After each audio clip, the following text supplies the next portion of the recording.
Newsfirst at 9. Hello there, a very good evening and welcome to your primetime weekend news bulletin with me, Shane Silva. I'm Nicola D'Zoiza. Let's start off with a look at today's headlines. The headlines on Newsfirst at 9. The Joint Trade Union Coordinating Centre says that it will bring together the working masters of the country against fraudulent budget. Minister Dallas Al-Hapin requests those who are against the raiding of illegal gambling centres be exposed. බූරු පොලක් වටලවලා ඒකට විරුද්ධ වෙන ඒකට විරුද්ධව නියෝග දෙන කවුරු හරි බූරුවෙක් ඉන්නව නම් රටට කියන්න කමක් නැහැ.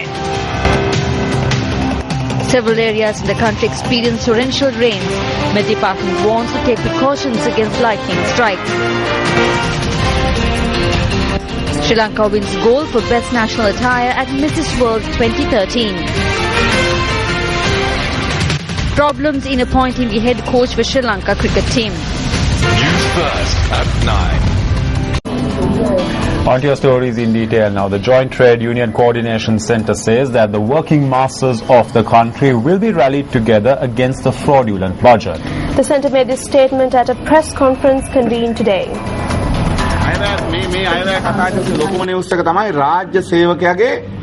The highlight of this budget was that 1,200 rupees will be added to the cost of living allowance of the government servant. We say that 1,200 rupees is not enough. At the end of the month, a basket of goods, cost for a family of 4, will be 49,300. They are adding 1,200 rupees to an allowance of that family, which will be paying 2,633 rupees in taxes a month. The expenditure for the president has increased by 70% compared to 2012. If the president's expenditure can be increased, why can't the salaries of the working masses be increased?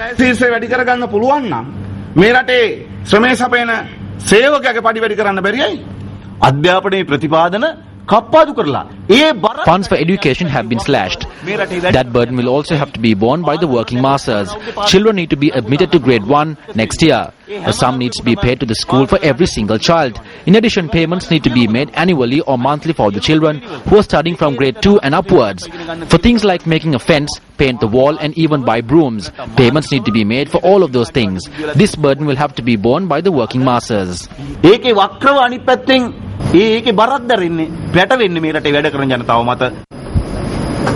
On to another story that made the headlines tonight now. Speaking at an event in Avisawale yesterday, Minister of Youth Affairs and Skills Development Dallas Al-Hapin requested that if anyone opposes the raiding of illegal gambling centres, such persons need to be exposed.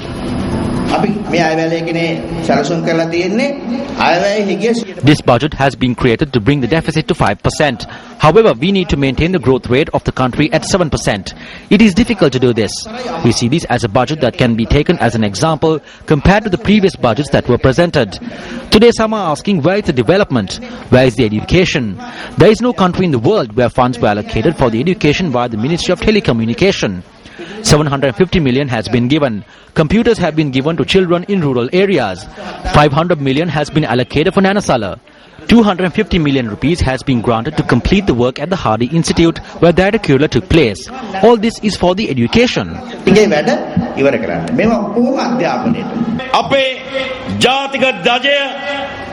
This is the time where the national flag of our country was raised above the flags of 54 other nations. Do not look negatively. Some said they will boycott it. They sent international messages over this. We did it too. We need to accept our flaws before the nation. Margaret Thatcher arrived in the country on invitation extended by Gamini Dissanayake for the Mahaveli project. She was to address the Parliament of Sri Lanka. We as the Sri Lanka Freedom Party said that we will boycott the parliamentary proceedings. This is tribal politics. I am the treasurer of the party. We need to accept that we looked at the international community negatively. The Sri Lanka Freedom Party committed that mistake in the 7th decade of the 20th century. Today, the United National Party is committing that same mistake in the 2nd decade of the 21st century. If there are flaws, point them out. If thefts occur, show it. I'm telling this to our friends in the media as well. If there are people who are against the raiding of illegal gambling centres, please expose them.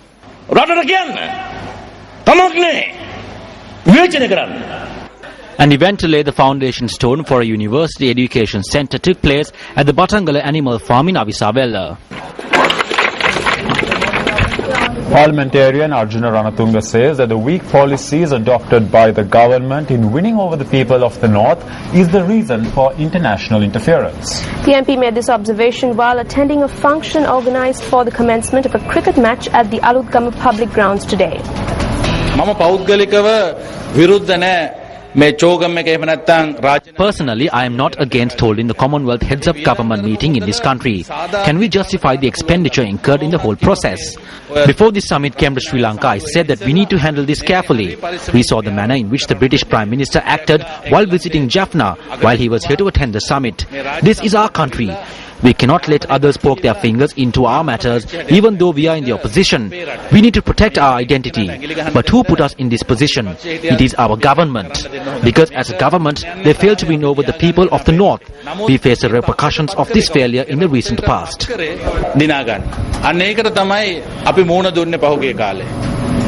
Leader of the Democratic Party, Sarath Fonseca, says that there are no benefits for the general public in this year's budget. He made this observation while attending a meeting in the Haliel area today. This meeting organized by the Democratic Party was held in the Atampitiya area in Haliala. A group of UNP members obtained membership of the Democratic Party at the occasion. We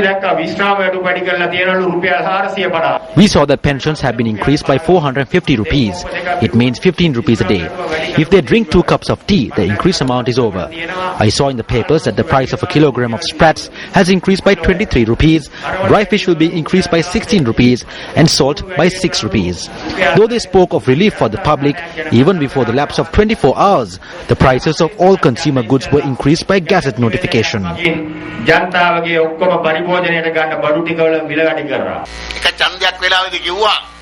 During one election, they said there is oil in Pesale.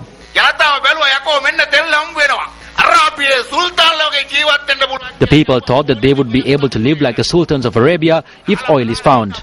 Then they went to cast their ballots for the betel leaf. After casting their ballots, they watched the TV for the results. Petrol was increased by 7 rupees, diesel by 3 rupees, and they don't even know how much was increased in kerosene oil. That is the election result. They are still exploring for crude oil in Pesale. The next election came. They said that they have found a gas in the seas of Manna. Again the people cast their ballots to the betel leaf. Then they wait for the results. The price of a gas cylinder was increased by 245 rupees. They are still digging out the gas in Manna.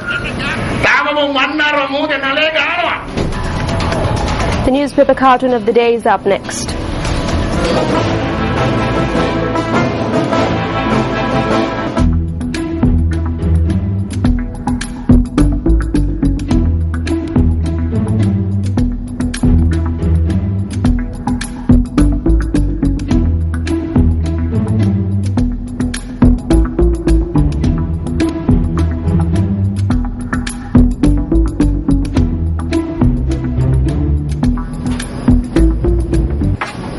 Tonight on Words of Wisdom, we take a look at the thoughts of an English naturalist and geologist. He is best known for his contributions to evolutionary theory.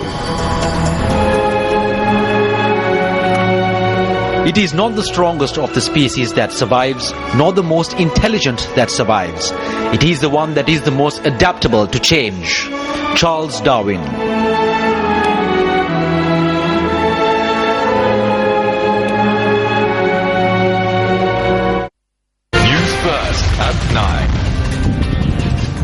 An incident where a child lost his life due to not following safety regulations in riding motorbikes was reported from the Kirinda area in Badulla.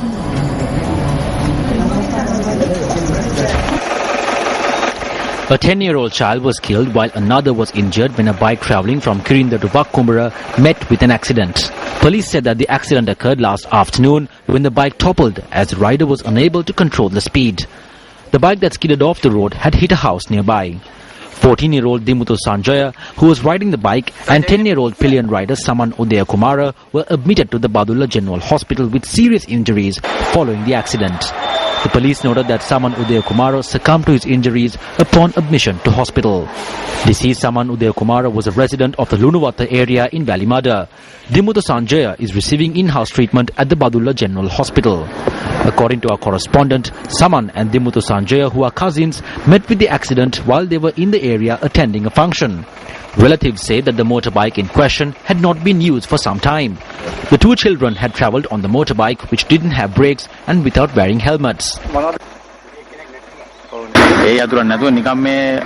They had used a nail to start the bike as they didn't have a key. Children do have the tendency to go on bikes like that. Therefore, I asked the parents to be watchful over their children. What has happened. At least in future, parents must be careful and prevent such tragedies from taking place. Coroner of the Badulla General Hospital MSN Faisal said that the death was caused by serious injuries sustained. Doctors point out that a majority of those who are hospitalized with head injuries have met with accidents due to riding on motorbikes without helmets. After a road traffic accident, you come with a big injury, so we take care about you, but the recovery can't be guaranteed. So whenever you get into the motorcycle, you wear your helmets, put the strap, and when you get into the motorcycle, always consider your precious brain. As guardians and parents, we have to look after our children. We have to monitor them. Laws introduced time and time again to prevent accidents. Some of the laws introduced: mandatory to wear a helmet when on a motorbike. Right side entrance of a three-wheeler needs to be closed. Travelling on the footboard of buses and trains prohibited. Minor dies after a window placed next to a wall in Polonnaruwa falls onto her. Minor dies after being entangled on a swing. 1.5-year-old dies after choking on a medicine pill in Chilaw. Child dies after a television and television stand falls onto him in Galgamoa. Minor thrown off a moving three-wheeler dies. Right side of the three-wheeler exposed.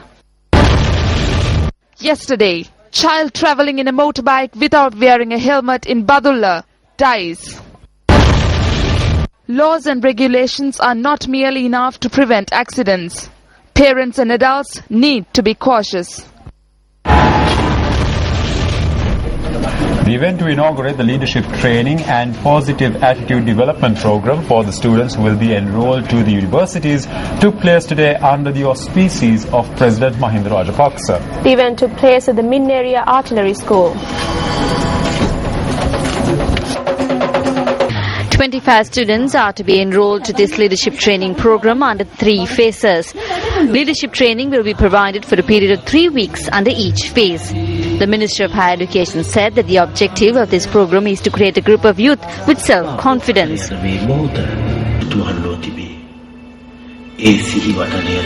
Meanwhile, a dance was performed at the event to the Tamil versions of the theme song created by MTV MBC Media Networks for the Commonwealth Heads of Government meeting.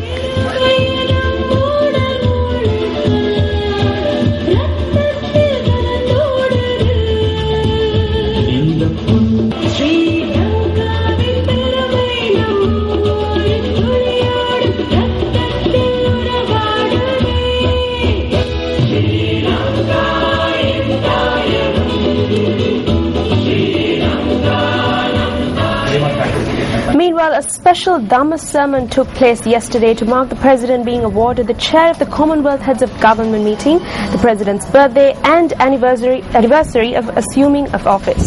The religious event took place at the Ruan Valley Mahasaya to invoke blessings on the President and the country.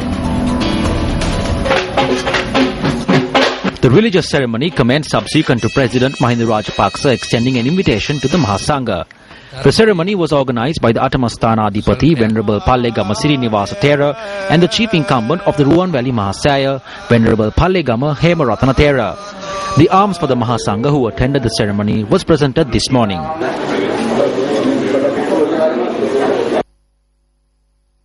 Meanwhile, an afternoon meal for over 1,200 monks was presented at the Sannipata Hall at the premises of the Jayashree Mahabodhi today to invoke blessings on the President and the country. A group including the Agamaha Pandita, Venerable Kotugoda Dhammavasa Thera, were present.